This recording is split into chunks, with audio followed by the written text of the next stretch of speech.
Hello everyone, this is Princey and today we will be learning about custom views in Excel. So here we have the sales data of a company. Here we have several columns. You may even have n number of columns in your real data. Now suppose you want to show this data to different people within the organization, but not everyone may be interested in all of these 20 columns. So how do we create custom views for each one of them? Now let's say you are preparing this data, so maybe you are interested in all the columns. So let's create a view for ourselves. Let's go to view, custom views, and add, and let's name it as myself. Let's name it as for myself and click on OK. So now this view is created.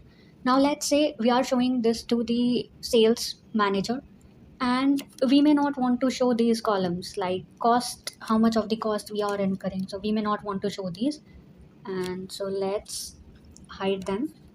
And then also we may not want to show the unit of measure to make things complicated. We may not want to show the product code and number of transactions, like this. So this view you want to create for the marketing, the sales manager.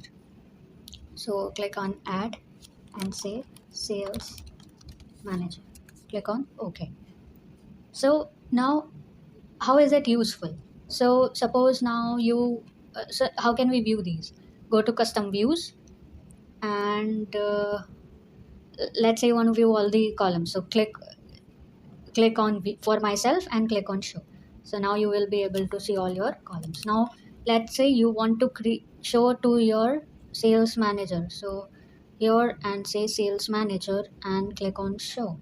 So here you can see the data which you want to show the sales manager. So basically the objective of this option is to create different views out of a single worksheet.